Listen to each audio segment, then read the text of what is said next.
Hey, this is Andy Jenkins with the Oily App Plus podcast, and we have shifted gears here. We just finished a series on emotions. That was the Emotional Wholeness Checklist series, where really we built up and then talked through the feelings kit and really explained some of the reasons why you would want to walk in emotional health and how you can grow in that area. I want to shift in now and talk about physical health. And in this series, we're going to talk about the ketogenic diet. It is a high-fat, low-carb eating plan. It has been around for centuries. Now, it may seem like it's new to you because over the last year, 2 years, really about the last three, it has surged in popularity as people are talking more about dieting and nutrition on Facebook, on Instagram, on Snapchat, on other social media platforms. This is a dieting plan. And I'll tell you, I tried this one. We've got a book out. The link is in the show notes. The title of it is, same as this series, Finding Keto. If you go to findingketo.online, you can find all of the information. You'll locate all of the information about the book, about the video courses that will explain to you how you can lose weight fast as opposed to losing weight slow, without going hungry as opposed to starving yourself, without growing tired because you don't have good fuel in your body, and without getting irritable like most dieting programs cause you to do. And so really that's just kind of the subtitle of that whole book there is you'll be able to lose weight without going hungry, without growing tired, without getting irritable. You'll be able to do it quickly in a healthy way. And in this series, we're really breaking that down. And even though a nutrition plan isn't necessarily Young Living Essential Oil specific, I tell you this, so often when we come to the world of Young Living, we've got to realize that it is a component. It is part of total health. You can't just wipe an essential oil on your body or diffuse it in the air or drop it in your hot tea or water. You can't just do that and then expect to reach maximum total health. It is part of that. And in the series, we'll talk about some of the key supplements that you need to lean into, some of them that I would recommend, some of them that Dr. Jim Bob, Ernie, some of the others on the Oily App team use regularly. But in this series, we want to step back and say, hey, if you've been in essential oil world for a while and you're struggling with weight, no shame. Let us give you a tool or resource that you can integrate into everything else that you're already doing. This one will be super simple. You can make this work anywhere, everywhere, without all these tricky, stringent things that you can do, can't do. Anyway, I'm going to talk with you from firsthand experience about a plan that will work. Okay, a lot of weight loss programs don't. Keto works with your body's need for fats, enabling you to melt the fat off your body, all while having more energy, thinking more clearly, enriching your mood. It works with your body's natural nutrient needs. It facilitates fast, rapid, healthy weight loss. Again, allowing you to not grow hungry, not grow tired, not get irritable. It's backed by science and real-world experience. This series is going to outline all of that. To go farther and learn more, I would encourage you to go to the video course. It's in Oily App Plus.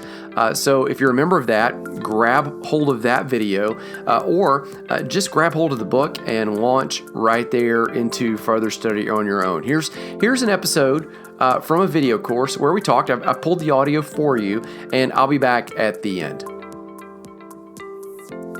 Really to help you learn how to lose weight fast. And when we say that, a lot of times people go, yeesh, like, I've heard that's not healthy. Well, the opposite of it is, on one hand, you keep extra weight on you for a long time, which isn't healthy either. So just kind of think by it. We're not looking for permission to keep the weight on. We're not looking for doing something unhealthy. The truth is, we kind of talk in terms like this, toxins and deficiencies. I talked about this a little bit on a live video earlier. When you get the toxins out, toxins are things that are in your body that shouldn't be there. So when you get the toxins out and you shore up the deficiency is something that should be there that's not there. So again, a toxin you want to get rid of. Deficiencies, those are things we need. We want to shore those up. So we get rid of one, we add something else. So let me give you a couple examples of those just while we're waiting for people to get on here. This is kind of a thing that we'll repeat this a few times. So if you don't catch it the first time, just you'll catch it, I promise you, because this one's ultra important. So sugar is a toxin. Everybody that you talk to, if you say, hey, should we eat less sugar? They would say yes. And you say, why? And they would say, well, sugar's not good for you. And they might give you several different reasons why sugar wasn't good for you, but they would go through the details of that. Well, what's going to surprise you about keto is just how many things actually are a sugar that you might not have thought of before as being a sugar. And so toxin, get rid of it. Sugar causes all kinds of issues. What you're going to see tonight is it's not just sugar, it's carbs. Like sugars are a carb, carbs are sugar. Like those are all smashed there together. And so toxins, get rid of those. Deficiencies, so shore those things up. Deficiency, people a lot of times deficient in water. I'll talk to you about potassium tonight, zinc, some of those things that help with your immune system. We'll talk about probiotics a little bit in a little while. That help your body do the things that it needs to do with gut health. Again, build up the deficiencies. And when you do that, your body's going to automatically move towards areas of health. Your body is designed for health. Okay, your body is not designed for illness. It's not designed for sickness. And so your body's natural state actually is health. It's not disease. You have T white blood cells that are all throughout your body that are courageous fighters, that are warriors for health. In fact, when you get ill, one of the things doctors will do is they'll measure your T white blood cells, and they'll actually see, because if that number is elevated, they know that your body is fighting an infection. It's fighting for health. It doesn't fight for disease. And so it's moving towards, and so they can tell by the number of warriors that your body releases to fight for health that you're actually dealing with something. Because again, your body moves towards health naturally when toxins gone, deficiencies are shored up. And we've talked about deficiencies. People are deficient in water. They're deficient in nutrients. They're deficient in sleep. Rest is a big one that we've talked about before in here. So get rid of the toxins, get the deficiencies up. Your body's going to move to its natural state. Okay, you break a bone, your body automatically starts mending and healing that bone. Again, because your body's natural state is health, not unhealth. And so when we start talking about losing weight, we want to frame the whole thing in that kind of context where we're going to naturally get rid of toxins. We're going to build up the deficiencies, shore those up, and let our body do the thing that it's actually designed to do. So in this video number one, and I think we got most of the people that are here, what I want to do is I want to tell you a little bit about the history of keto, and because it's not new. Unless you've been living under a rock for the last 2-3 years, you've probably heard about it, seen about it. People are talking about it. The low-carb craze kind of came out with Atkins a few years ago. That's different than keto. We'll talk about what's different about those two. But tonight, the point's not to sell you on it. The point's just to give you the information, and then you can decide what works for you. So no pressure on you on any of that. We'll just kind of tell you some of it. But it's not new. Like it's kind of come into vogue in the last couple of years, just like essential oils. Essential oils in the last 5-6 years have gotten really, really popular, but they're not new either. They've been around for, Young Living's 25 years old. That's the modern company, right, that's kind of putting this on the map. But goodness, they've been around. You look in, we teach oils of ancient scripture classes that talk about the history of oils, even going back to ancient Egypt, where we talk about King Solomon in ancient Israel trading in essential oils, and Joseph before Egypt rose to power, really being sold by essential oil traders when he was thrown in, in the pit when his brothers wanted to kill him. So again, essential oil is not new. The ketogenic diet, not new either. It's been around. And so the purpose of this video right here, number one, is I want to just kind of introduce you to that idea that this nutrition plan that we're going to talk to you about is not new. So here's kind of some of the notes that I put together. By the way, I'm getting all of this information from the Finding Keto book. We'll give some of these away tonight. Based on just tagging and sharing this information with your friends. So for each video, we'll plan to kind of come back and give 2 of these away. The way this thing's going to work is like all of our live classes. We'll probably do, I'm thinking 4 videos that are about 10 to 12 minutes long. And so I'll kind of cover one topic, and then I'll sign off and just refresh the feed. That'll make it easier for you to kind of watch topic by topic and then go back instead of just getting, 45-minute chunk. You can just get it in 10 to 12-minute chunks. So this diet's not new. Back in 1825, in France, there was a Frenchman. I wrote down his name, Jean Brillant Savarin. That's half French, like half redneck, the way I said that. He wrote this book called The Physiology of Taste.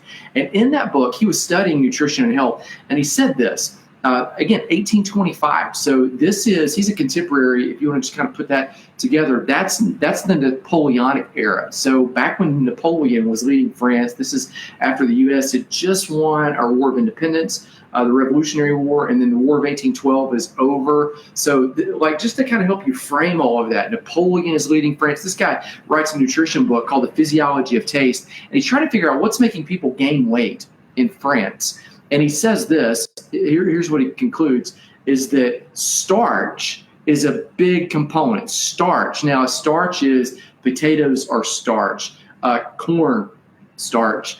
It says starch is a major issue, and he says starch, when combined with sugar, is aggressive weight gain. Okay, that's 1825. Now, a starch is, I'm just going to grab this label right here. These are Pop-Tarts. Those are like my kid's favorite right there. This is not healthy. This should not be on your nutrition plan. Okay, but I got it over here so I could a starch is actually a kind of carbohydrate. So carb, sugars are carbs. Fiber is subset of carb as well. Starch, carbohydrates, he says, man, those things, that's what's causing the weight gain. Now, push it off and go to the 1800s, the mid 1800s, go across the pond there, across the English Channel. There's a guy named William Banting.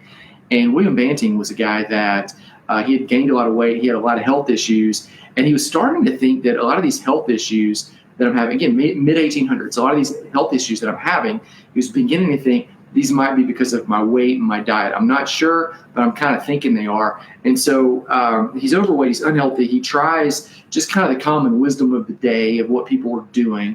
And then finally he goes to this doctor named William Harvey. Now, up until that point, William Banting had been trying just counting calories. I mean, back mid 1800s, people did that. People do that now. People did that then. I'm going to tell you in the next video why that doesn't work. It's counting calories. He goes to this doctor named William Harvey. William Banting goes to see William Harvey about an ear infection. And the ear doctor actually says, man, I'm not sure what's going on with you, but let's try this. Let's try to treat it, get this, with nutrition. And so they changed the diet. And the thing that he instructs them to do is get rid of all of the carbohydrates that you're eating, except for maybe one piece of toast every day. So that's what he did. And instantly, his hearing got better. The earaches, gone, eliminated. He also had this knee issue. He hadn't even gone to see the doctor about that. But all of a sudden, the knee issue and something that was going on there that just felt like a joint thing, that's instantly gone too. And this guy had been really obese. Instantly, he starts just steadily, but just steadily losing weight. So he writes about all of this. It was a low-carb diet is what had been prescribed to him.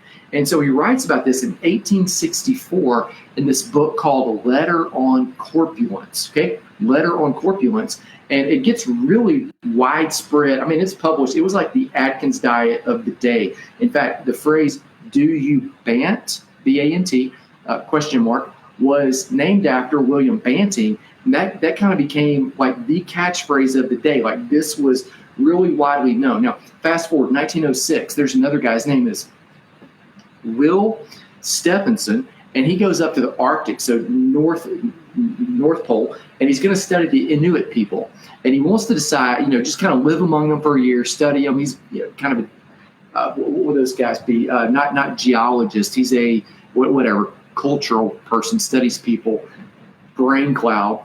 And he's going to go up there and he's going to live among them for a year and just live like they do, learn their language as this obscure tribe, eat how they ate. Now, one thing that's surprising is that these people that were in the middle of nowhere at the North Pole had very little illness, very little sickness. And so he starts just trying to track their diet, and he's eating like them. And he discovers that 75% of what they ate was a fat diet, F-A-T, 75% fat. When they killed an animal to eat, they weren't vegetarians. They would take the lean meat. They would eat the fat. They would take the lean meat. They would give that to their dogs. And what he discovered was these people had very little health concerns. which was surprising because they were in an area that was really cold, where you think like they would be more susceptible to the cold, the flu, some of those things. Never had any of that. And so when he came back to the U.S., he actually decided he wants to study this. And so in 1928, he decides to put it to the test, and no medical facility will actually let him go on that high-fat diet. So what he and a friend do is they decide that they're going to go for a long season, and they're going to eat exactly like the Inuit people did.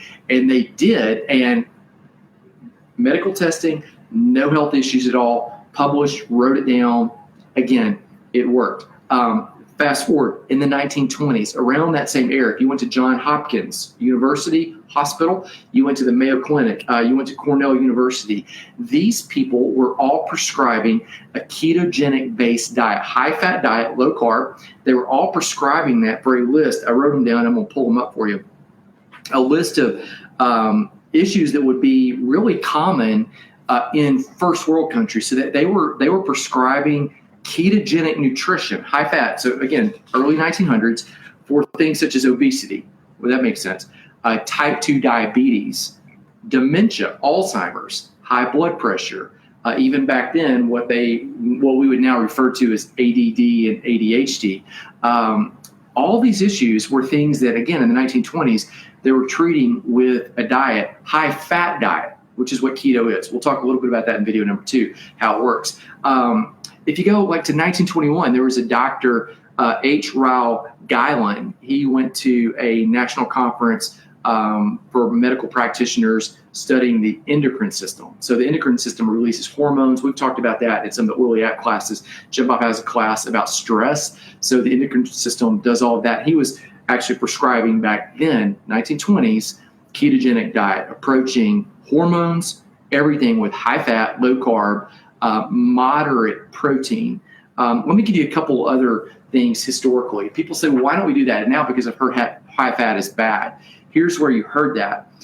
In the 1940s, 1950s, there were a couple issues that happened that really made fat public enemy number one in terms of nutrition. Here was one of them. President Dwight D. Eisenhower had a heart attack. And so instantly, nobody knew about heart attacks until that point, really on a widespread. But all of a sudden, like the most, at that time, one of the most popular, powerful men in America has it. And so people are questioning, they're like, what is this? How did this happen? Could this happen to me? All of a sudden, it's a new health concern, a new health issue. And so people are really looking for answers. And so the sugar companies actually propose and put out, they say, well, we think it was high fat. About the same time at the University of Minnesota, you had a guy that came along in the 50s named Ancel Keys, A-N-C-E-L Keys, spelled just like you crank your car with, unless you got one of those push button cars. Ancel Keys, he decides that he's going to, backed by nutrition companies, he's going to make fat be public enemy number one. And he proposes to just go do this massive study. So he studies European countries, not even in America. He studies European countries where he thinks that people are suffering heart issues because of their fat intake. Now, here's what's wrong with this method. He went in and he goes in already with the desired outcome. And then the data that didn't fit what his desired outcome was, he threw it away. In fact, in 1999, Alessandro Minotti, who was an Italian researcher that was the lead researcher for one of his teams, actually came out, published a paper and said, hey, we kind of lied to you guys. We threw out the data that didn't fit. But by the time Keys got his documentation out, fat was already labeled bad. The nutrition companies, i.e. people that sell sugar, had got on board and elevated fat as bad. And all of a sudden we had an issue where now we're saying, let's go low fat, let's get rid of fat, let's squash it, let's get rid of it, let's don't eat it. And so you had, when I was a kid, I remember there was this trend where everything all of a sudden was fat-free. Maybe some of you lived in that. So you had Diet Coke, you had Tab soda, you had cookies, fat-free, you had popcorn, fat-free, you had foods that were like Stouffer's type Hungry Man TV dinners, fat-free. Everything fat-free. Like that became, here's the deal with that though. Here's kind of some of the, again, just historical background is if you're going to take fat out of something, there's only three main types of macros. There's 5 total. Alcohol is one of them. Ketones are one of them. But 3 main ones. 3 main types of nutritional fuels that you can have. Okay, fat, protein, carbohydrates. Fat, protein, carbohydrates. So there's just really 3 that you can eat. You can't eat alcohol, right? So fat, protein, carbohydrates. So if you take out the fat and just say, well, we're going to get rid of the fat, then that leaves you with the carbohydrates and it leaves you with the protein. And so if you take out the fat, you've got to replace what you took out with something else. So you can either put protein in it or you can put carbohydrates in it.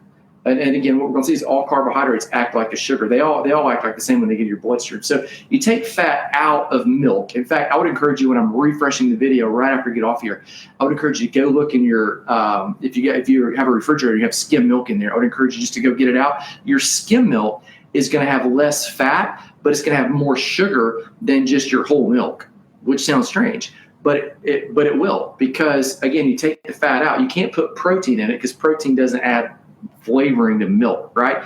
Protein, chicken, ham, those kind of meat. But you take that out, you're left with injecting carbohydrates, sugar into things. An example, about a year and a half ago, me and Minnie's my little girl, we decided that we're going to go run some errands on a Sunday. Ivy had volleyball practice, so we take Ivy to the courts to let her practice, and then Minnie had some Vans high tops that she wanted to return. She'd got for Christmas, so swap them out. And then we got a little bit of time left, and so we go to Starbucks that's right down the street from where we had dropped off Ivy. Had to go pick her up. While Minnie and I are in there, there's a lady in front of us that was really short. She was overweight significantly, and she orders a macchiato. And then she says, wait, I've got to manage my fat intake, so make sure that you make it skinny.